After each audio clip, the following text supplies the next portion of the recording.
est arrivé légalement au pouvoir, une majorité des Allemands ont voté pour les nazis, et la crise de 1929 explique l'ascension d'Hitler et des siens. Toutes ces affirmations sont fausses, ou du moins inexactes. Et pour le comprendre, faisons de l'histoire. Le 30 janvier 1933, Hitler devient chancelier de l'Allemagne. Après une victoire de son parti aux élections législatives en juillet et novembre, le leader du NSDAP atteint la plus haute fonction de l'exécutif de la République allemande. En juillet 1932, ils sont 13 millions à voter pour son parti. 4 ans avant, ils étaient tout juste 800 000. Comment expliquer cette fulgurante ascension ? Pour tenter de comprendre ce basculement, je vous propose de garder en tête ce triangle pendant toute notre vidéo. Une figure géométrique simple, mais où chaque côté ici égal se repose sur les deux autres et semble parfait pour expliquer notre raisonnement.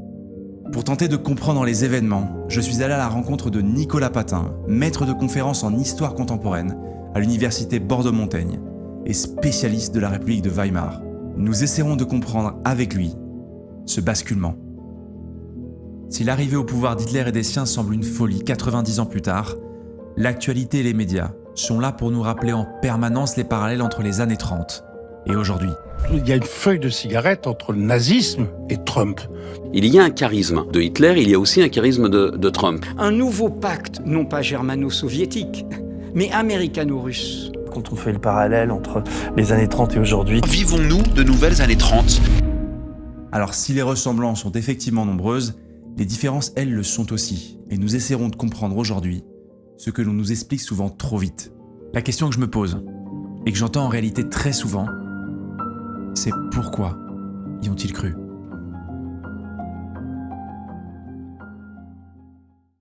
Avant de plonger dans l'histoire, pour ce qui est aujourd'hui de la censure, du suivi en ligne, je vous présente notre partenaire du jour, que vous connaissez déjà pour la plupart. Je parle bien sûr de NordVPN.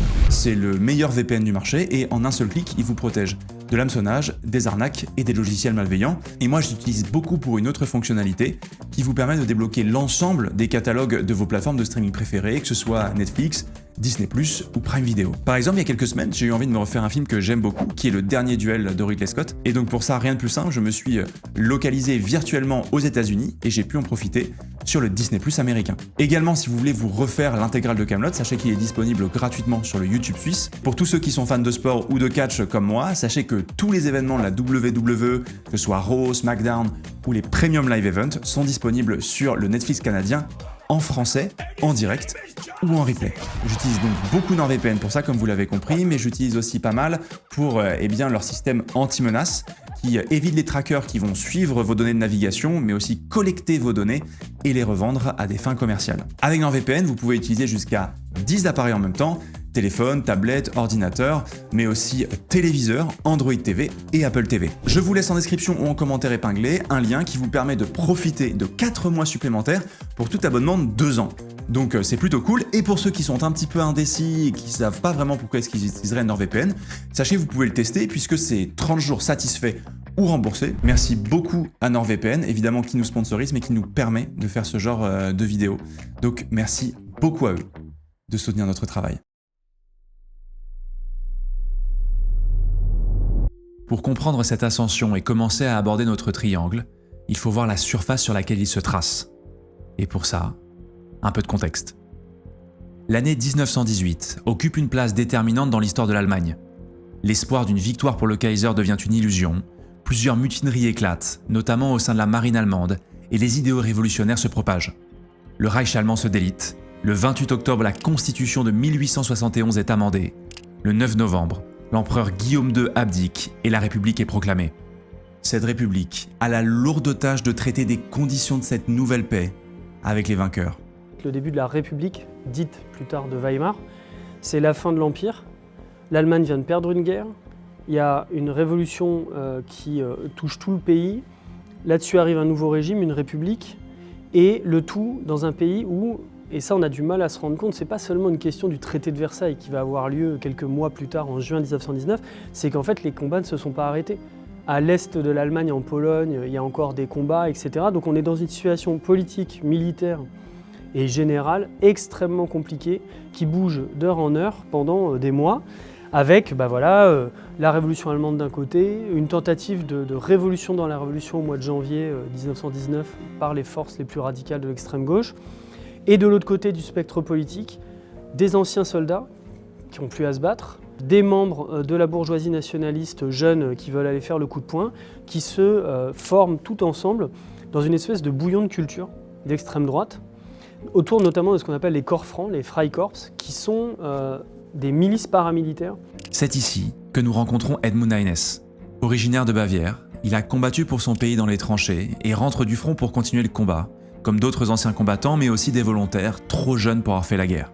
Ils deviennent des soldats politiques au service de l'Allemagne. Ces milices paramilitaires, formées par le gouvernement, ou luttant parfois contre lui, se battent pour défendre les frontières orientales allemandes, en déliquescence, mais aussi lutter contre l'ennemi intérieur révolutionnaire.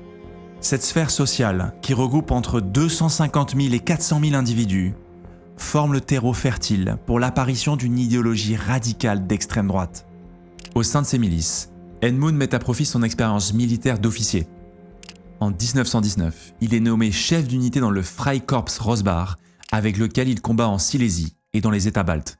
Suite au traité de Versailles, les corps francs sont dissous par la République de Weimar, mais la plupart de ces organisations, comme celle de Heines, persistent et œuvrent en toute clandestinité et illégalité. Les corps francs terrorisent par une violence systématique, comme la tentative de putsch, et pouvant aller jusqu'au meurtre. On a la République qui malgré tout s'installe, mais des contestations très fortes, à gauche et à droite, à l'extrême gauche et à l'extrême droite, et où notamment à l'extrême droite, tous ces anciens militaires vont commettre des assassinats, vont s'intégrer dans des groupes terroristes. Alors ils assassinent les gens qu'ils considèrent être responsables de leur malheur. Les hommes politiques républicains, comme Walter Rathenau en 1922, la personne qui a signé le traité de Versailles, Matthias Erzberger, est assassinée aussi. Mais ça, c'est 2 personnes, mais en fait, il y en a des centaines. Il y a plus de 400 assassinats politiques. Et dans ces assassinats-là, il y a en fait ce bouillon de culture, de clandestinité paramilitaire terroriste, où même ils pratiquent ce qu'on appelle les assassinats de la femme morde, c'est-à-dire le crime d'honneur, où en fait ils vont aussi tuer des gens dans leur propre rang quand ils estiment que leurs anciens camarades trahissent la cause. C'est ce que va faire Edmund Heines quand il assassine un de ses anciens camarades en 1921 du côté est de la Silésie. Edmund Heines assassine un jeune ouvrier agricole de 20 ans, Willy Schmidt. Ce dernier avait menacé de donner l'emplacement de la cache d'armes de la troupe. Suite à cette affaire, Heines fuit vers Munich. Quand il arrive dans cette ville de Bavière, il fait une rencontre déterminante. En décembre 1922, il intègre un jeune parti nationaliste, le NSDAP, avec à sa tête un certain Adolf Hitler. Le DAP, le Parti des travailleurs allemands, qui devient ensuite, une fois qu'Hitler y arrive en 1919, en août 1919, août-septembre, qui devient le NSDAP, le Parti national-socialiste des travailleurs allemands. Ce parti-là, désolé, mais c'est une blague, en fait, personne ne le connaît. On estime dans ces années-là qu'ils sont 5000 membres. Pour vous donner un ordre d'idée et pour te le donner à toi, vous avez à côté de ça, il y a le Deutsche Völkischer, la Ligue de défense völkisch allemande, ils sont 180 000.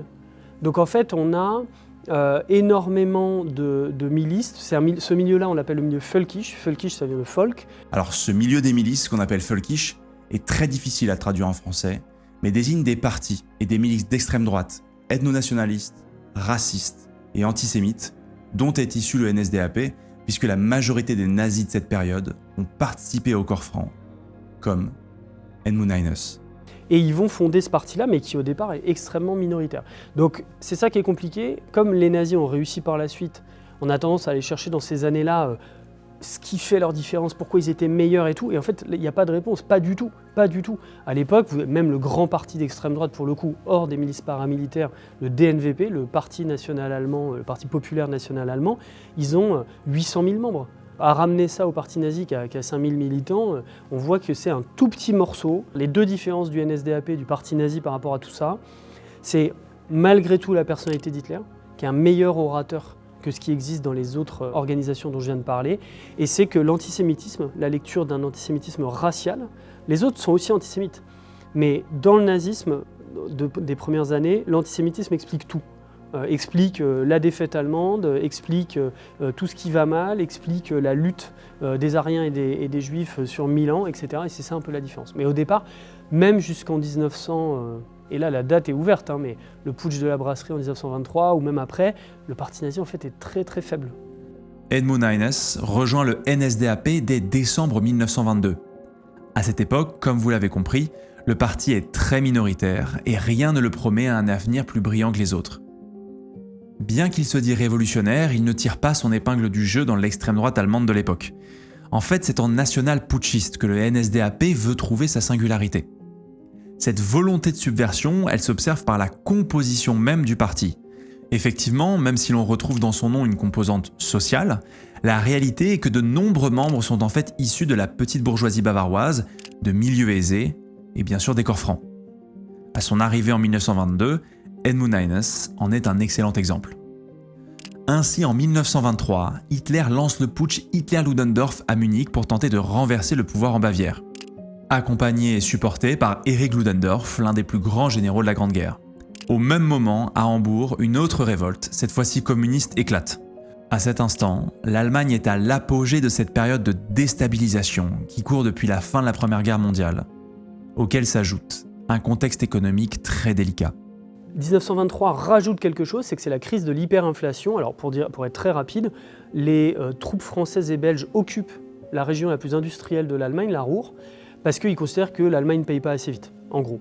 Et ils vont se servir sur le pays. Les Français et les Belges, ils vont se servir dans les industries allemandes, sauf que le gouvernement en place déclare la résistance passive. Il dit aux ouvriers, si vous faites grève et que vous ne produisez plus d'acier, de ce que vous voulez, on vous paye quand même. Et ça va générer une hyperinflation énorme. Elle est assez connue, cette crise de 23.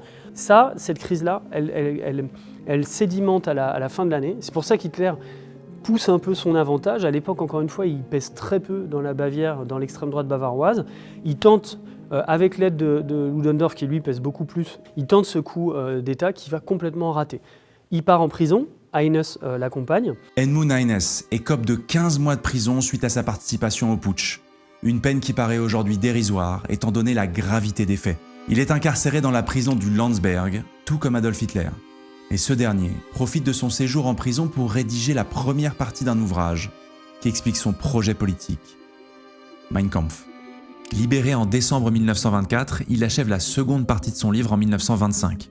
Mein Kampf est publié en 1926 et connaît un succès certain dans le milieu de l'extrême droite. Dans ce livre sinueux et labyrinthique, il explicite son destin providentiel pour sauver l'Allemagne, ses théories racialistes et son projet politique. En fait, c'est à ce moment précis que le NSDAP se distingue du reste des partis d'extrême droite. Ce n'est pas uniquement de l'antisémitisme, la haine du socialisme, la volonté de faire dominer la race germanique. Pour Hitler et les nazis, tout s'explique par la race. Une lutte permanente pour la survie de la germanité qui est menacée. Pour Hitler, la race germanique et nordique sont par nature supérieures à toutes les autres, mais elles sont opprimées. La germanité est une diaspora et il est essentiel de rassembler tous ces peuples dans un seul et même pays. Un pays qui doit se débarrasser de ceux qui les ont entravés à l'ouest. Un pays qui doit reconquérir les territoires qui ont autrefois été allemands. Un pays qui doit se tourner vers l'est pour coloniser l'espace vital, pour la survie d'un peuple supérieur, et qui par conséquent doit dominer les autres. Le déterminisme racial est la réelle singularité du NSDAP. La race explique toutes les lois qui régissent le monde et répond à de nombreuses questions, telles que la défaite de 1918, les différentes crises traversées par le peuple allemand, ou encore même l'histoire de l'Europe. Les nazis surfent sur la peur de la disparition du peuple allemand face à toutes ces oppressions, avec une angoisse de mort collective. Pour Hitler, le combat est nécessaire et l'ennemi est désigné. Cette théorie raciale, mêlée aux idées partagées par l'ensemble de l'extrême droite allemande de l'époque, donne un élan considérable au NSDAP. Mein Kampf devient une fenêtre sur le parti qui gagne en popularité dans le monde de l'extrême droite radicale. Il fédère, il attire des élites. Il devient une référence pour les partis völkisch qui prennent conscience d'un intérêt commun à arriver à leur fin. Le putsch d'Hitler étant un échec, il se rend compte que pour réussir son projet, il faudra le mener par la voie légale. Commençons donc notre triangle par son premier côté. La victoire électorale nazie se caractérise par une vertigineuse ascension politique. 2,6% aux élections législatives de 1928, 18% en 1930 et 37,3% en 1932, devenant la première puissance politique du pays. Mais alors, comment expliquer une augmentation si spectaculaire en seulement 4 ans ? Il y a une réponse simple, et trop simple, qui consiste à voir qu'entre ces deux dates, il y a la crise de 29, voilà, la crise de Wall Street, le jeudi noir, ou la crise financière, qui est une crise en fait de spéculation boursière basique, va dégouliner dans l'économie européenne et notamment allemande, parce que l'Allemagne est très très dépendante des capitaux américains, du fait du traité de Versailles, mais pas que, et que l'Allemagne fonctionne sur des grosses industries. Donc en fait, quand on ferme une usine en Allemagne, c'est pas comme en France, il n'y a pas 200 personnes sur le tarmac, il y en a 3000, ou 5000, ou 6000. Cette crise économique de 1929 s'accompagne d'un écroulement de la droite et de l'extrême droite traditionnelle. Quand les nazis font 2,6% aux élections législatives de 1928, le grand parti de l'extrême droite allemande, le DNVP, réalise lui 14%. Un chiffre important, mais en déclin, puisque 4 ans auparavant, il en faisait 20%. Une chute amorcée depuis son entrée au gouvernement et des promesses non tenues. En même temps, le Parti populaire allemand, autre grand parti d'extrême droite, perd son leader historique Gustav Stresemann. Autre point très important, la même année, le plan Young, du nom de son concepteur américain, prévoit de rééchelonner les réparations de l'Allemagne dans le cadre du traité de Versailles. Les Allemands devront payer jusqu'en 1988 les réparations de guerre. En réaction, Alfred Hugenberg, nouveau premier secrétaire du DNVP, lance une grande alliance allant de la droite à l'extrême droite, y incluant le petit parti d'Adolf Hitler, pour lutter contre ce plan Young. Mania de la presse, Hugenberg pousse les idées de l'extrême droite et celles d'Hitler, mettant à profit son empire médiatique pour faire marchepied aux idées du NSDAP. Cette période politique intense crée un appel d'air dans la droite nationaliste allemande vers un parti politique nazi plus jeune et plus radical. On a toujours l'impression que le nazisme arrive dans un champ politique qui est vide. Pas du tout. Ce champ politique-là, il est ultra rempli et on ne comprend pas bien si on ne comprend pas qu'en fait les nazis ont réussi en fait petit à petit à conquérir d'abord l'extrême droite völkisch, puis toute l'extrême droite, puis toute la droite, et que c'est comme ça qu'ils ont réussi à conquérir ces 20%. Puis ensuite, évidemment, la crise du gouvernement qui a commencé par une dissolution en mars 1930, elle devient une crise généralisée. Et là, nouveau coup de théâtre, les nazis vont dépasser ce potentiel-là électoral pour aller beaucoup plus haut en captant cet électorat-là. 800 000 en 1928, ils sont plus de 6,4 millions en 1930 à voter pour le NSDAP. Un potentiel électoral inédit et inespéré. Le parti doit alors trouver un projet à présenter à cette potentialité électorale, une promesse, une vision. Ils vont proposer une communauté nouvelle, qui est la communauté du peuple, la Volksgemeinschaft. C'est un terme qui circule énormément à l'époque dans tous les partis politiques. C'est vraiment cette idée de recoudre le corps politique allemand, la nation allemande. Tous les partis politiques vont revendiquer cette communauté du peuple.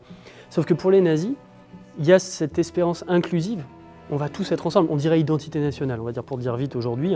On va se recentrer autour d'une nation, un peuple, un Führer, ein Volk, ein Reich, ein Führer, tout le monde ensemble.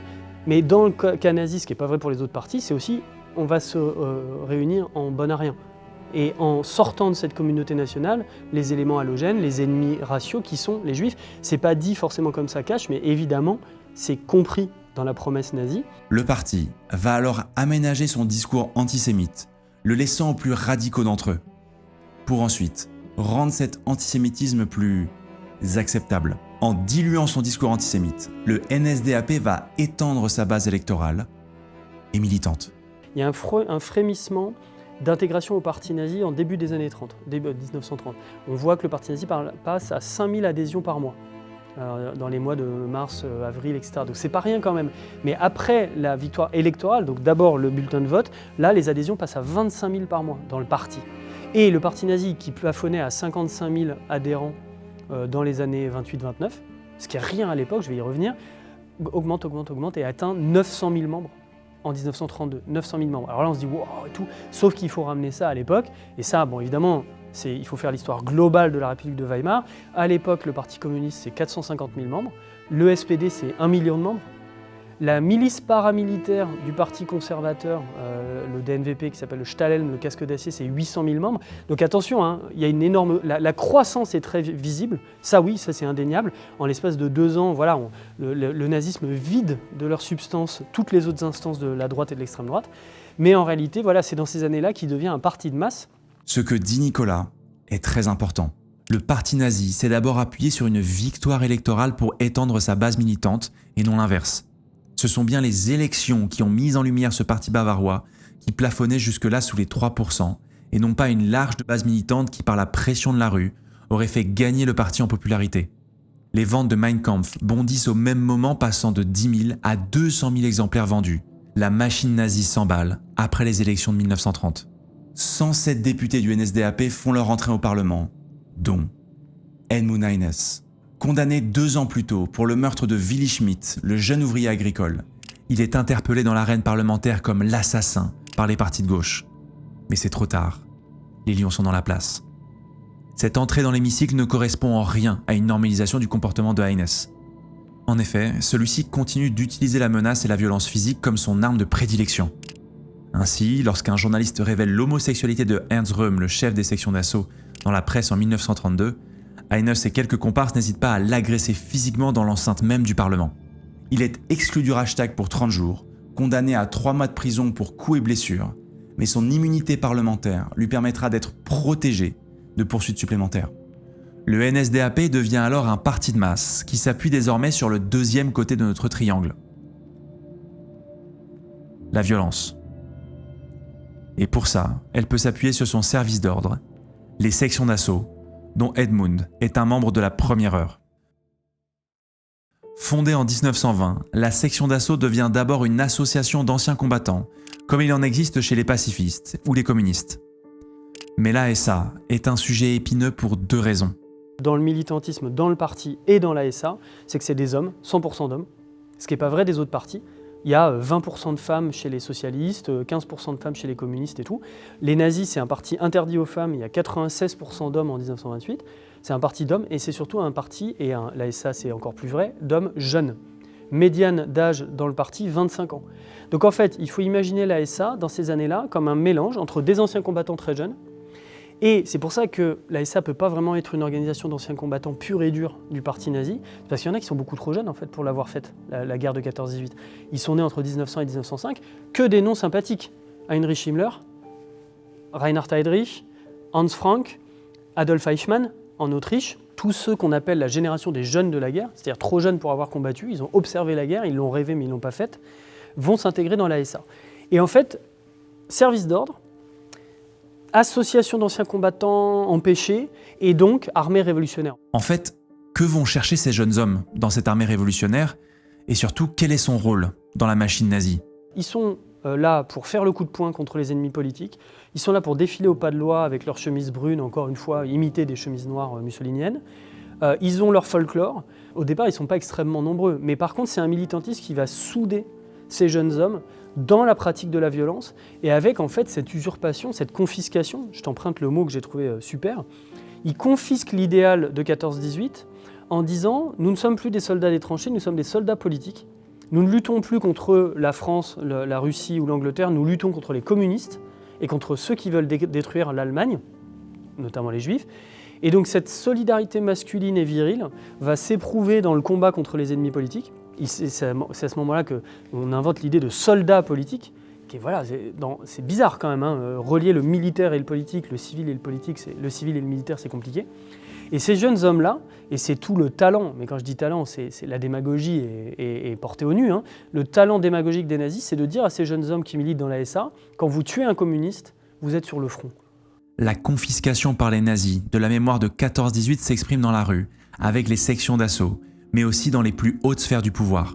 Le 14 septembre 1930, les 107 députés du NSDAP font leur entrée dans le Reichstag en uniforme de la section d'assaut.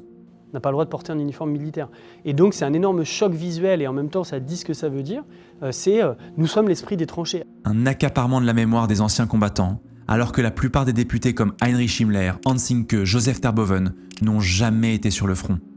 Pour comprendre sur le terrain le rôle de ces sections d'assaut, l'historien William Allen, dans son livre « Une petite ville nazie », décrit l'arrivée des nazis et des SA dans la petite ville de Nordheim, en Basse-Saxe. Il y décrit habilement l'occupation des rues par des groupes de SA peu nombreux, mais qui font des agressions physiques, verbales, au couteau, à la matraque ou au poing américain, le pain quotidien des habitants. Une donnée nouvelle dans une ville allemande de 10 000 habitants, traversée par la crise économique, l'inflation et le chômage. À Nordheim, les sections d'assaut tiennent la rue. Cette violence dans la rue, on peut pas la... C'est pas simplement un accident, c'est une technique politique, Foucault aurait dit c'est une technologie politique qui crée de l'appauvrissement et qui dit soit les rouges, soit nous. Des tensions qui s'exacerbent au début de l'année 1932, par des affrontements réguliers entre socialistes et nazis dans les rues de la ville. Des violences qui tuent 400 personnes dans toute l'Allemagne cette année-là. Une période de grande violence qui s'inscrit dans la perspective d'élections législatives en juillet. Pour résumer, en 2 ans, dans ce contexte de violence de rue, de crise économique qui voit le chômage monter à 80% dans certaines zones industrielles, et des gouvernements qui tombent les uns après les autres, le paysage politique allemand est bouleversé. Le centre et la droite, ils sont en fait... Il y a une clarification, il y a une simplification, mais en fait ces mots sont trop positifs. Il y a un appauvrissement de l'offre politique que les nazis ont très bien compris pour ces gens-là, qui est de dire soit vous votez ou vous militez pour le SPD, le Parti social-démocrate. Nous, ça nous fait rigoler, social-démocrate, mais à l'époque c'est quand même un parti, même si c'est un parti de gouvernement, c'est un parti qui a été révolutionnaire, hein, c'est le grand parti marxiste européen de l'époque, ou pour les communistes. Donc soit vous êtes rouge, soit qu'est-ce qui reste à droite et au centre ? Alors il y a les catholiques. Les catholiques, ils restent catholiques, ils ne bougent pas, ça, il n'y a pas de problème. Il y a un tiers de catholiques allemands à l'époque. Soit, c'est l'extrême droite. Face à cette crise politique qui se déroule dans un laps de temps très court, Hitler propose à la classe moyenne, la petite et grande bourgeoisie protestante, un choix très simple. Nous ou les rouges. L'historien allemand Jürgen Falter a étudié les dynamiques électorales de cette période politique très agitée, afin de comprendre quelle partie de la population a voté pour les nazis. Partout, on entend dire c'est les ouvriers qui ont voté pour Hitler, c'est les chômeurs qui ont voté pour Hitler. C'est tentant de se dire que c'est les chômeurs qui ont voté pour Hitler. On voit la courbe du chômage, on voit la courbe du vote nazi. Sauf qu'en fait, c'est pas vrai. C'est la petite bourgeoisie rurale protestante, ce début de classe moyenne, une toute petite partie du monde ouvrier, mais alors vraiment très faible, et surtout ces gens qui d'habitude votaient à droite ou à l'extrême droite conservatrice, qui vont tous se rallier, et toutes, puisque les femmes aussi, se rallier au nazisme, ce qui explique que le 31 juillet 1932, élections qui suivent, nouvelle dissolution, le parti là explose les scores et obtient 37,3%. C'est le deuxième meilleur score de la République de Weimar, après le Parti social-démocrate en 1919. 13 millions d'Allemands décident de voter pour le NSDAP. Presque 40% des voix.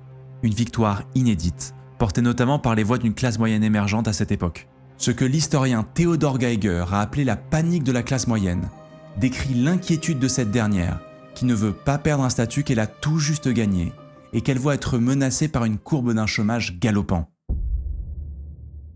Pour résumer, dans cette crise très rapide, la classe politique allemande a connu un appauvrissement au centre, à droite et à l'extrême droite. Une situation qui a permis au NSDAP, plus jeune et radical, de déborder ses alliés d'hier. Après un premier succès électoral, il a masqué ses composantes antisémites les plus extrêmes. Face à des gouvernements qui se succèdent, une crise économique dont les conséquences s'aggravent de semaine en semaine, des violences dans la rue entre communistes, socialistes et sections d'assaut qui bordaient les espaces publics, la classe moyenne allemande, la bourgeoisie et petite bourgeoisie protestante tournent leur voix vers le nazisme. Devenu la première force politique du pays, Hitler pense qu'il va devenir chancelier et mettre à mort la République par la voie légale qu'il avait initiée quelques années plus tôt. Mais l'arrivée légale au pouvoir d'Hitler en janvier 1933 est un mensonge.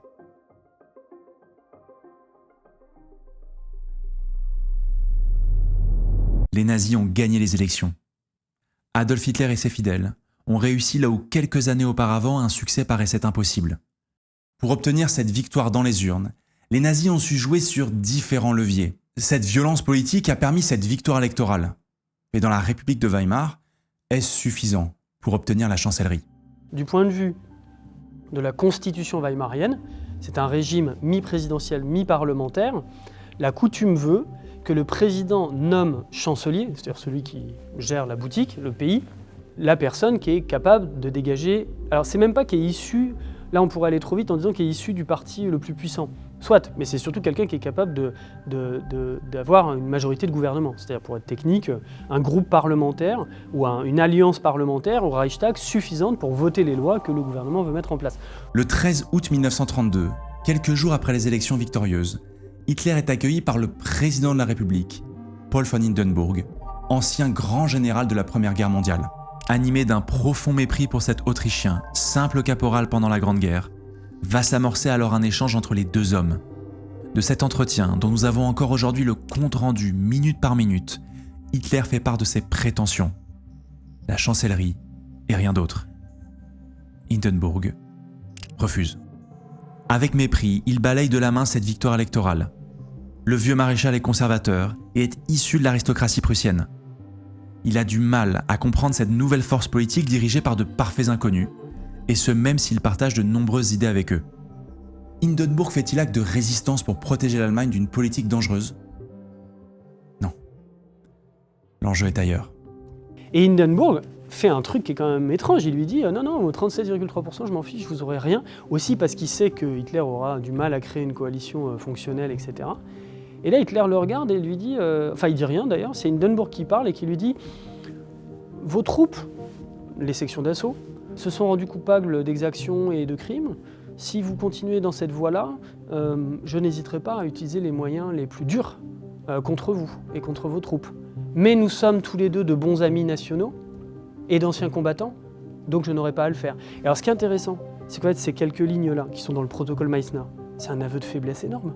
C'est un aveu de faiblesse énorme. C'est Hindenburg qui dit « Je sais que vous êtes en mesure de renverser l'État avec les SA, donc je vous menace parce que j'ai pas grand-chose de plus à faire. » Depuis le traité de Versailles de 1919, l'armée allemande est réduite à 100 000 hommes, plus quelques troupes de police. En 1932, les SA, eux, sont 500 000. Ils tiennent la rue et sont une force suffisante pour mettre la pression sur les opposants, mais surtout faire planer une crainte de subversion du pouvoir pour le gouvernement en place. En décembre 1932, le chef de l'armée allemande lance le plan Hoth, une simulation d'un coup d'État par les nazis, et le constat est accablant. La police et l'armée ne suffisent pas. La violence dans la rue, la victoire électorale, il manque donc la dernière phase de notre triangle, la compromission des élites. Le président Hindenburg est entouré de personnalités politiques comme Franz von Papen ou Kurt von Schleicher, qui vont refuser l'accession à la chancellerie d'Hitler. Mais ne nous trompons pas, ces gens sont d'accord avec Hitler et ses idées, mais ils ont leur propre agenda politique pour mettre en place un régime autoritaire en Allemagne. Ils désirent eux-mêmes s'accaparer le pouvoir, et pour ça ne veulent le céder ni à Hitler, ni à personne. Des trajectoires bien décrites dans le livre de Johann Chapoutot, Les Irresponsables. Pendant plusieurs mois, un jeu d'influence autour du président Hindenburg va se jouer. Schleicher mise sur une fracture du NSDAP, qui va montrer d'ailleurs ses premiers résultats en novembre 1932 avec un recul du vote nazi. Quand von Papen, lui, pense pouvoir dompter Hitler, qu'il pense aux abois après la déconvenue de novembre. Si Schleicher est désigné chancelier dans un premier temps fin 1932, c'est bien Papen qui semble rafler la mise. Mais finalement, c'est von Papen qui gagne en janvier et qui va obtenir d'Hindenburg, qui nomme von Papen et Hitler vice-chancelier. Et le 30 janvier 1933. Mais à l'époque, il faut le remettre dans l'époque, c'est un pari. C'est de toute façon, on va le contrôler. Von Papen, il est tellement imbu de lui-même, alors qu'il n'est vraiment pas une grande lumière, il pense qu'il va contrôler Hitler. Et donc, on peut faire plein de contresens. On peut dire, ah mais oui, mais en fait, ils étaient démocrates parce qu'ils voulaient donner le pouvoir à Hitler, parce qu'il avait gagné les élections. Pas du tout. Pas du tout. Ils ne voulaient pas donner le pouvoir à Hitler, ils s'en fichaient des élections, mais ils étaient quand même obligés de faire quelque chose pour vaguement garder le pouvoir sur le peuple, parce qu'ils étaient... ils étaient rétamés aux élections, ces gens-là, les partis politiques qui les défendaient vraiment. Et donc, ils tentent l'option Hitler le 30 janvier 1933 pour essayer de le contrôler. Désirant garder le pouvoir, les élites politiques de l'époque, dans des petits calculs politiciens, ont pensé pouvoir dominer Hitler pour garder leur place. Ne voyant pas le danger, ou s'ils le voyaient, n'en faisaient aucun cas. Les élites politiques ont flanché pour Hitler, mais qu'en est-il des élites industrielles ? Mais les autres élites économiques et industrielles, elles n'aiment pas Hitler au départ, pas trop, parce qu'ils trouvent qu'ils ne savent pas trop bien ce que va faire la SA, ils trouvent que c'est trop putschiste, trop violent.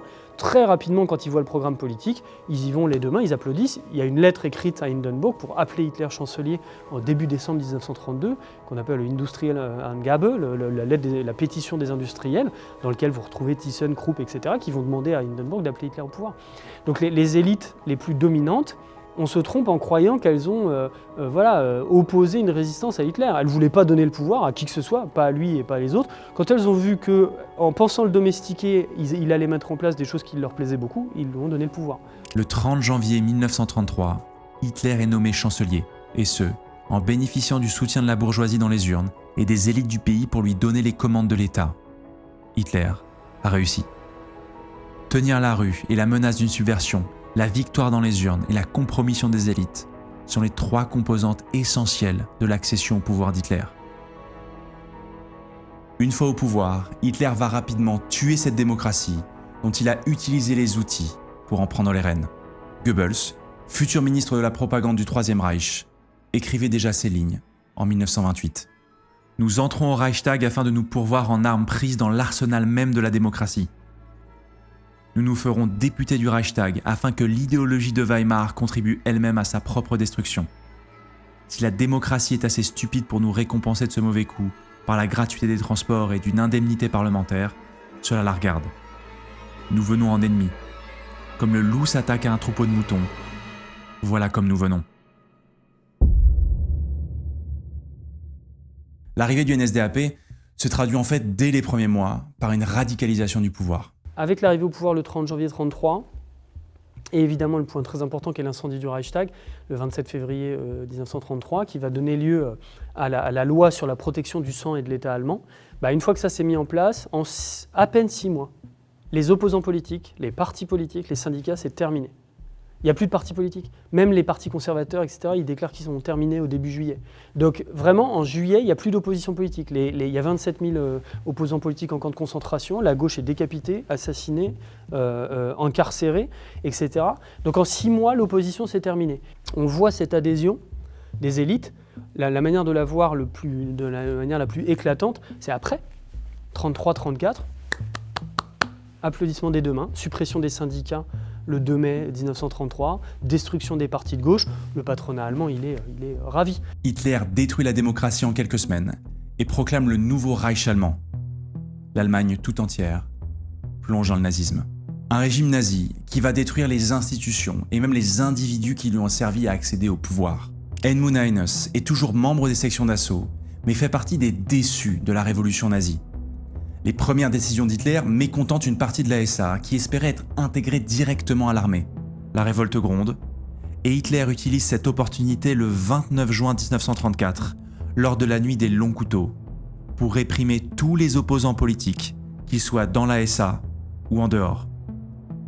Edmund Heines, comme Ernst Röhm, est assassiné à cette occasion, et le soi-disant putsch de Röhm est maquillé derrière des accusations d'homosexualité.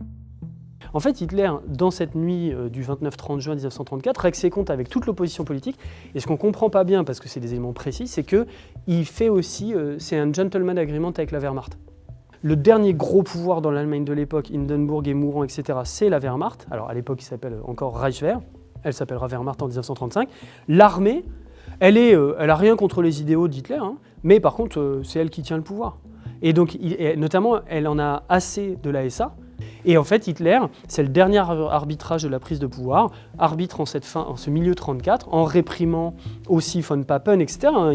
Cette nuit, elle est compliquée parce que c'est vraiment la dernière stabilisation du régime. Il dit oui à la Wehrmacht et donc il détruit la SA. La SA sort de l'histoire. Ernst Röhm est remplacé par un type qui s'appelle Viktor Lutz, qui en fait va faire vivoter la SA tranquille, mais c'est la SS. Donc Schutzstaffel, l'escadron de protection et Heinrich Himmler qui vont prendre le dessus. Et donc, dans cet été 34, c'est terminé. Hitler a pris le pouvoir sur l'Allemagne, il a pris le pouvoir sur l'armée, il a pris le pouvoir sur l'intégralité du régime et il peut lancer son programme de conquête internationale. C'est la fin d'Edmund Heines qui montre que la soi-disant voie légale du nazisme de 1925 à 1933 ne convainquait que ceux qui voulaient y croire. La violence et la destruction de l'état de droit sont symbolisées par cet homme, un assassin, au service de la lutte nationaliste et dévoré par la bête qu'il voulait nourrir. Alors pour finir cette vidéo, j'anticipe évidemment certains commentaires qui parleront du nazisme comme un mouvement de gauche. Alors sachez qu'évidemment, rien n'est plus faux et que pour ça et pour ceux que ça intéresse, nous traitons de cette question souvent relancée par l'extrême droite et aucun historien sérieux dans l'entretien complet que nous avons réalisé avec Nicolas Patin pour cette vidéo et vous pouvez la retrouver sur la chaîne Rivenzi, le cercle de l'histoire, et je vous mets même ici le timecode si vous voulez regarder pour cette question. Merci pour votre visionnage, n'oubliez pas de vous abonner, nous sommes quasiment aux 200 000 abonnés et ce serait beau de passer ce palier symbolique. A très bientôt pour une nouvelle vidéo.